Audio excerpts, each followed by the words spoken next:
Hello, ladies and gentlemen. My name is Aaron, and you're tuning in to my Mono Black Liliana's Contract Demon Tribal Deck Tech. No silly arcane adaptation shenanigans here, and screw changelings. Now, although we are technically a tribal deck, we're not going to be curving out with low converted mana cost creatures on turns 1 through 3, like merfolk, goblins, or elves can. Instead, we will be dedicating our early turns to disruption and piling cards into our graveyard with Mesmeric Orb and Collective Brutality, to bide our time in order for our demons to come in and close out the game. With an average converted mana cost of 3.55 and only 4 1 converted mana cost spells, Chalice of the Void serves as an amazing hedge against aggressive decks like Burn, Bogles, Storm, and even Wacky Brews, like As Foretold, Cascade decks that try to cheat out things like Living End, which we also run. But it's worth shutting off our own Living End in order to assure that their only payoffs get neutered. Now, most demon cards in Magic the Gathering tend to be 5 or more mana, with themes of life loss or sacrificing creatures for their pushed stats.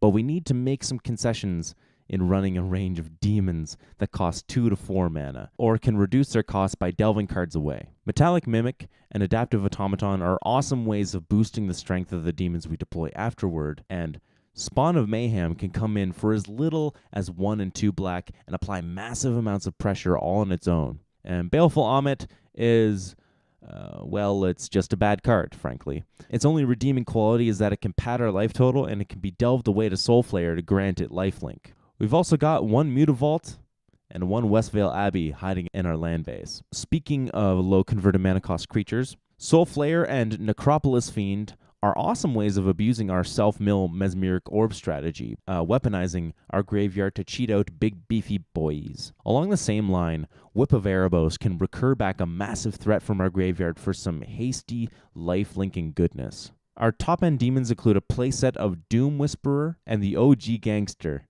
Gristlebrand. Doom Whisperer's ability to pay 2 life in order to surveil 2 is perhaps the most busted way of filling our graveyard for a game-ending Living End. Surveilling 2 until you can find a copy of Yahenni's Expertise and Living End can set you up for a massive swing on the following turn, blowing up the board -3/-3, and reanimating demons into play for the low cost of 2 and 2 black is heckin' powerful. And the fact that the surveilling can be done at instant speed is just icing on the cake. Now, the 8-mana Gristlebrand is primarily a stand-in for flavor and style, as although Gristlebrand definitely deserves to be crushing faces, drawing tons of cards and gaining tons of life, this slot could be helmed by a different creature, like Demon of Dark Schemes, Kothafed Soul Hoarder, Abhorrent Overlord, Obnixilis Unshackled, Runescarred Demon, or perhaps none at all. Rolling into Game 2, we lean in on the disruption themes of the deck and bring in Graveyard Hate against Dredge and Reanimation decks that can abuse our own copies of Mesmeric Orb. Chalice of the Void, Surgical Extraction,